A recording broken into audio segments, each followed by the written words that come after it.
All right, so Arcane Season 2 is premiering very soon, and I hadn't watched Season 1, so I spent 2 days and just binged those 9 episodes, and when it had first came out, I had heard multiple people, coworkers, saying it was phenomenal, greatest thing they've ever watched, all over social media, hyping it to high heavens, masterpiece. It's 5 stars across the board in everything.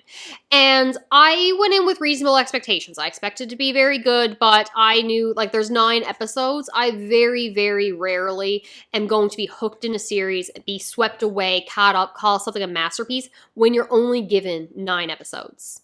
And I was right, because in my opinion, this was aggressively average with phenomenal animation and art and music. No complaints there.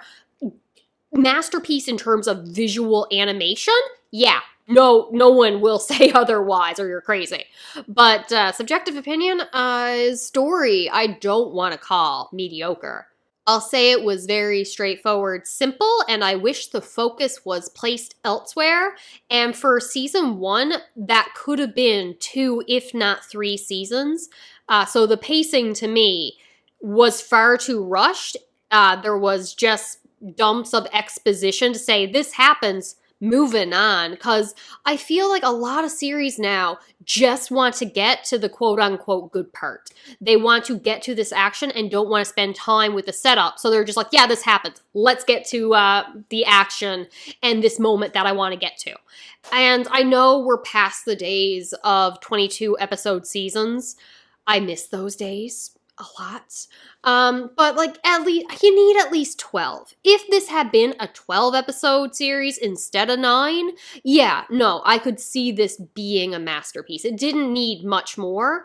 I really enjoyed the characters from the beginning. The setup of them, they're a little tropey, but there's nothing wrong with that. I love it personally. I love the execution of these kind of character archetypes, and I thought it was very well handled. I just wanted to see interactions between characters, and everything that interests me was skipped over or a brief little side tangent. So spoiler-free, God, beautiful masterpiece work of art, great music, potential for phenomenal characters, but yeah, simple plot. Now we're gone into spoilers, so if you haven't seen season 1, bye-bye. I suggest you watch it, because even though it did not blow me away, it was definitely worth watching. Spoiler time. World building. So you have the Undercity and the Upper City going on, and you've seen that a million times. Dark, shady, underground, utopia on top. But oh, politics and mysteries and corruption all about.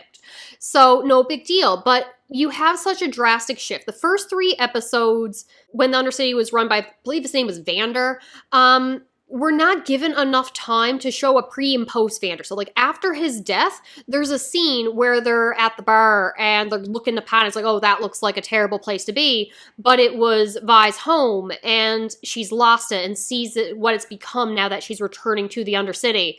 And I want to feel like, oh, what a shocking change. But the pre and post time skip in the series, the world really doesn't feel that different. So if we had spent more time in the Undercity to see the change when Silco took over, I would have loved to see that.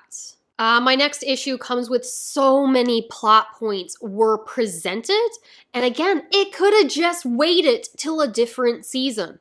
Whether that's the ancient founder of the city whose name starts with H, the little guy who doesn't like magic, so many times he's talking about how he's hundreds of years old and give it another decade and this technology will be ready for the public. Or he's seen magic like this in the past and it turned into something dangerous. So I really like the idea of this ancient person, or someone, not ancient, but been around for a couple hundred years, and time passes differently for him. So a decade to make sure something is safe is nothing for him, but for a human, that could be a lifetime, especially when somebody's sick, or the progress that could be made. So I like that conversation. I'm happy it was there. And if it was just that one little hinting of something that will be touched upon in later seasons, cool. But you also had like the past war with the Undercity and the Upper City and Revolution, which led to a betrayal between Vander and Silco. You had the fallout with the girl Caitlyn who became a police officer with her family. What led her to want to separate from her politically rich family to want to serve in this way? You have what's his name? Jayce, something like that, was so interested in magic. It saved his mother. Why were they out in the snow? Why did we have to go with teleportation? How did that play a role in the Upper City? What was it like before the teleportation? You have Viktor being sick and him being corrupted, probably, by the magic as he's trying to heal himself. You have his love interest being killed off from that power. You have Silco and how his henchmen are trying to usurp, betray him, and take over the Undercity. You got Silco having gotten them out of the mines where the air was heavy, and that's related to Viktor, who, part of his health issues could be because of where he grew up in the Undercity and breathing in those toxins, which relates to the magic system that they're trying to use to make technology better, to make it more efficient so they don't have to spend time in the mines. We didn't visit the mines. What's going on? Are they currently active? Were they shut down? I don't know. You have the relationship between Silco and Jinx, paralleling his own relationship with Vander, and why Vander betrayed him. And again, don't know why he betrayed him. We probably just go with war is bad. It caused a lot of death. I don't want to continue with this revolution. Well, I do. Difference opinion. I'm going to try to drown you. And then how he wants that family relationship with Jinx the same way that Viktor was his, Vander was his brother-like figure. And that betrayal hurt. So now he wants Jinx to feel that familiar role. How the first-in-command's henchmen protected him from the other ones who were trying to betray him because loyalty is important. Why is she loyal to him? What did she do? What was Silco's plan in the Undercity? Like, he spent however many years in charge, and we only get these vague notions of he wants it to be a separate city now, its own realm that he commands and controls separate from the Upper City. Was he going to plan another revolution? We don't know. Not even done, because then you have the talk of a war coming. You have Mel's mother showing up, and her history is touched upon. So many little things is touched upon. You are touching on the fact that Jayce, with some prejudice-ish towards those in the Undercities, calling them dangerous, and Viktor being like, I'm from the Undercity, and then it's not brought about again. You have him being shocked at one child dying, and it's like hundreds are dying, thousands are dying, because you have pushed past your responsibilities. So many little things are touched upon. The idea of incoming war, which is touched upon with Mel's mother, who comes in, and her brother, who has been killed, and there's some bad person who wants revenge, and we need to use this magic for weapons, and the Undercity is going to revolt and attack us, and we must make weapons now, and no, we want peace. And then you have Vi, who comes asking for help after just leaving her sister on a bridge, and then being like, no, we want peace. Like, no, we need war. And I'm just like, shoot, what? My issue is, everything happens so fast, nothing is explored in any depth.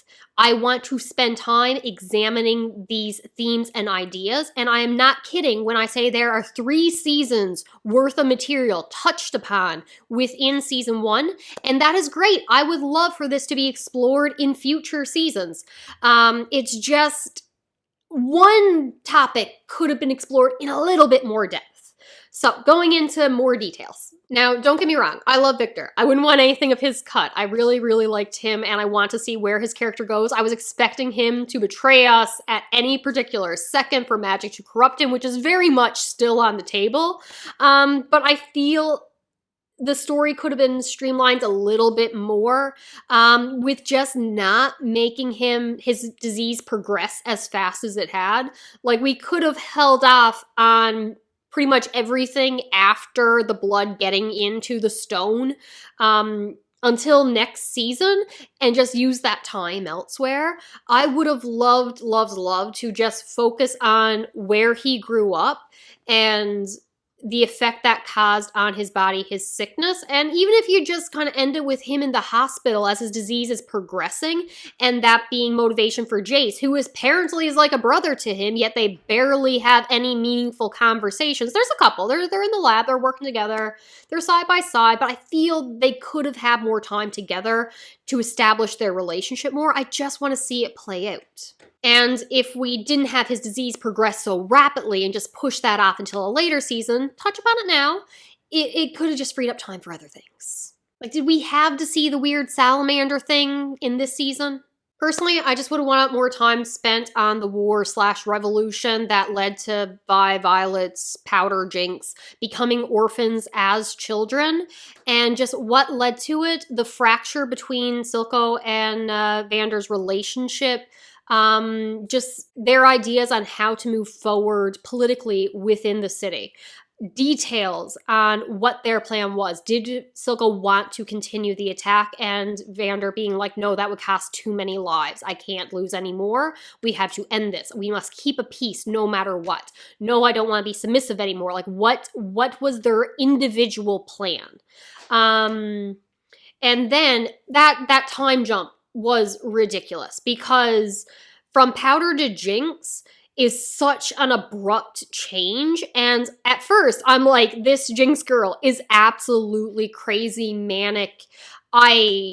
Dissociative identity. She's seeing the ghost of her dead friends talking to her in her mind, and she's just lashing out at everything.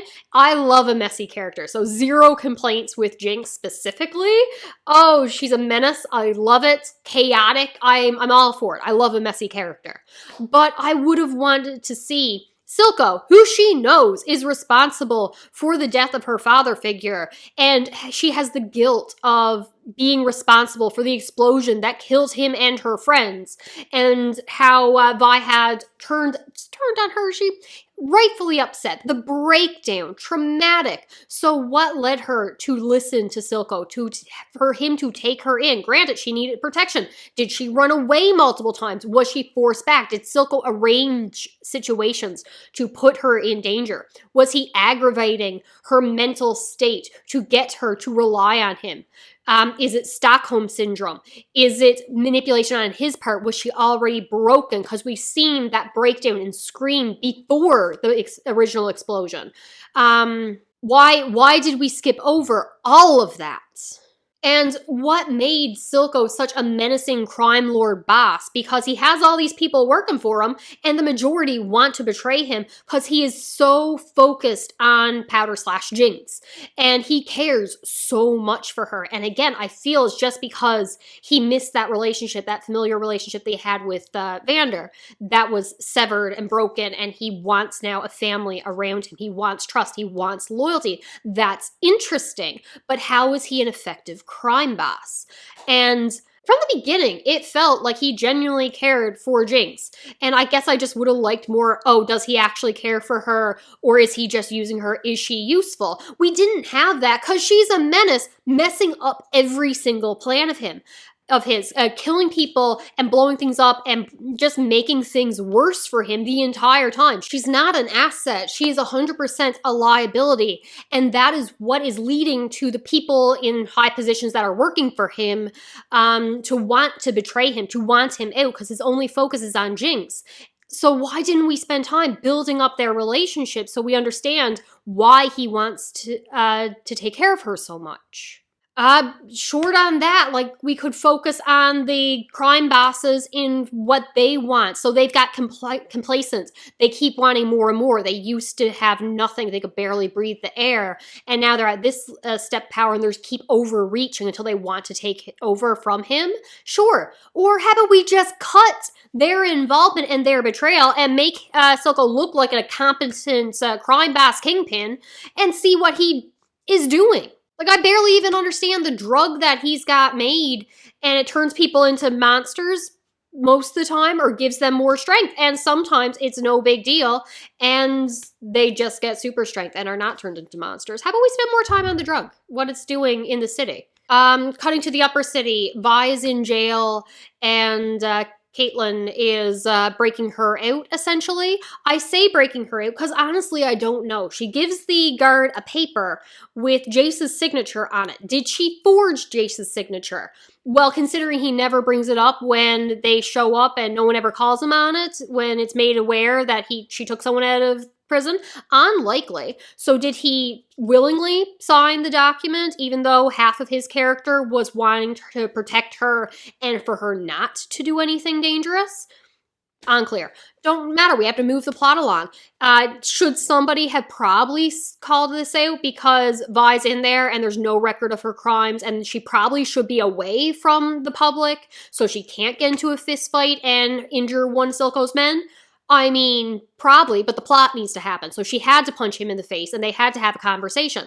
Vi has no information other than Silco's name that could lead caitlyn, whatever her name is, to get her out, but she immediately believes that she'll be useful. So sure, take her out. We're in the Undercity. They become fast friends, dynamic, cool, whatever.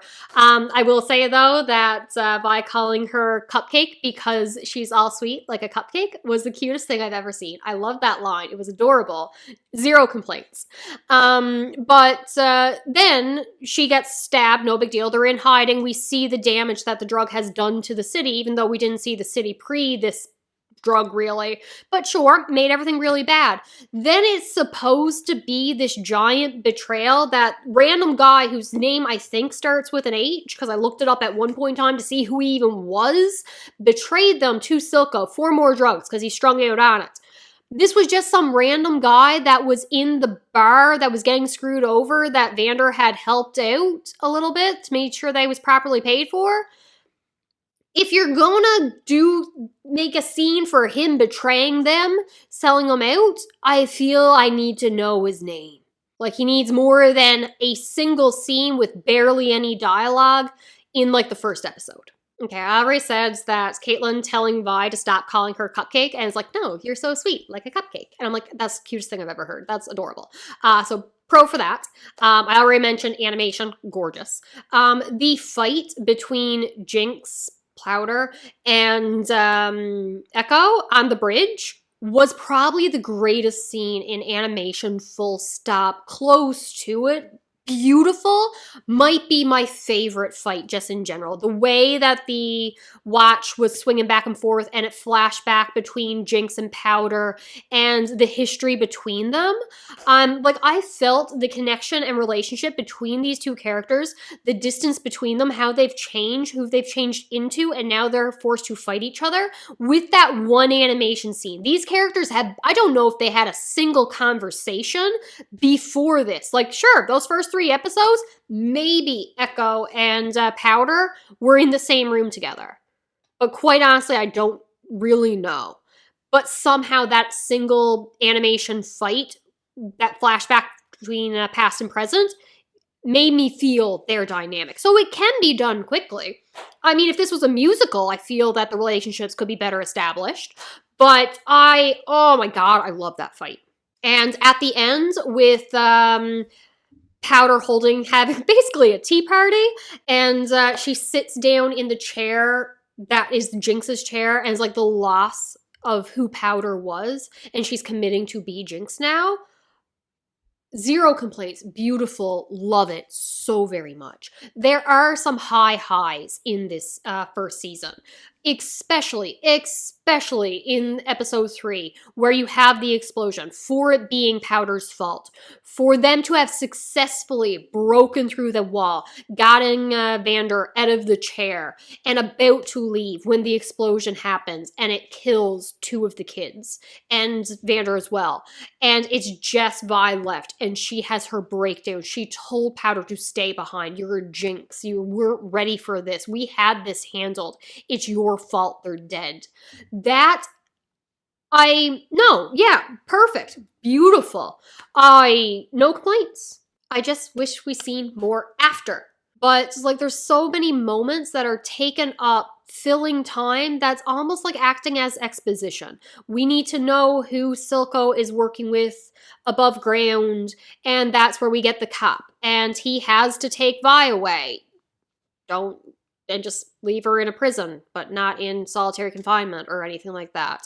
And we kind of set up that he's more or less being blackmailed by Silco when we get the scene with his daughter. We get scenes with him on the bridge and kind of just being there. And I feel that time could have been allocated elsewhere. Like, we could have known that there was somebody above ground that Silco was working for, but we spent time, not enough time setting him up as a full character, not enough time where his death on the bridge saying, "Tell my daughter I," meant anything or made me feel anything, but just enough time to say, hey, we're exposition explaining how Silco's doing this, but we're not going to spend time with anything interesting of his activities in the criminal underworld. I don't know. I feel time was focused where it shouldn't have been. Would have been better executed elsewhere, explaining other things. We started too many plot points. We gave them all just a little bit of exposition and exploration, so they weren't pointless, but not enough to get me invested or make anything feel really well done, really explored in depth. That's what it's missing. It's missing the depth. It's touched upon. It's good. We just didn't have time to fully dive into these moments. So cut them down and explore them in other seasons. I think I'm frustrated that this could have been a masterpiece for me. I could have loved this easily. I enjoyed the characters. I enjoy the world. I enjoy the style. I just want to see it explored in depth, and it feels superficial right now.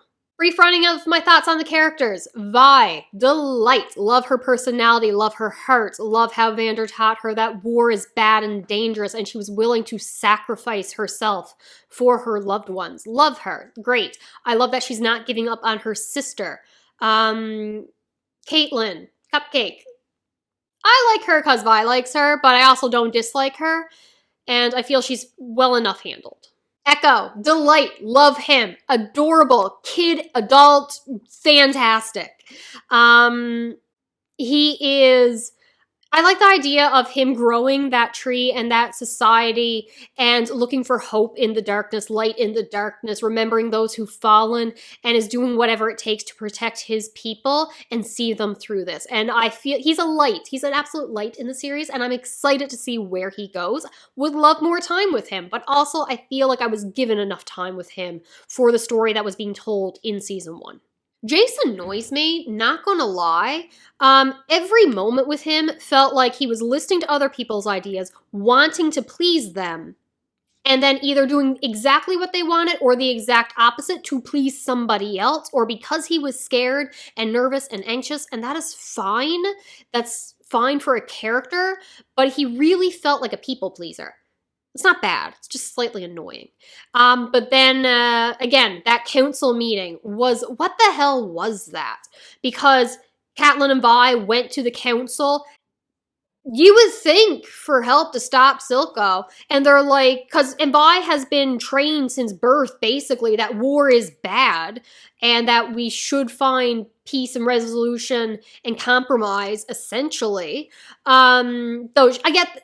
It's in her core, it's how Vander raised her, but she is very much a lash out and fight kind of person, so I can see both sides.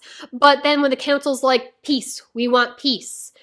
No, you must fight. I'm like, you went to them for help. How is peace not a good thing? They want to work towards peace. They don't want to start a war. Vander didn't want to start a war. Why do you want war? And then they go for war. And Jayce, who had just said he was brokering a peace, immediately is like, you're right, we must act, and gets the axe to go fight, and when he kills one child, it's just like, this was a terrible mistake. This was too fast. It was these emotions that they're feeling, the choices they're making, especially in that moment there, too fast, too fast. That felt like 4 different scenes that were like spliced together. Silco, I want to love him, I really do. As a villain, he had the potential to be a menacing, awesome villain.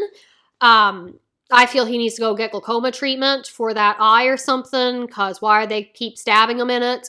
And he should have been more focused on being a kingpin instead of a loving uncle. That's a weird comment to say.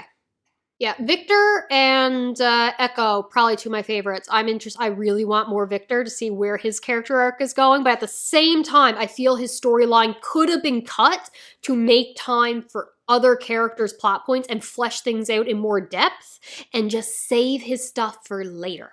But I am very, very excited in the idea of magic and biology fusing together, a new life, a new host, corruption, magic, and biology attacking in whatever the little ancient guy was saying he'd seen in the past.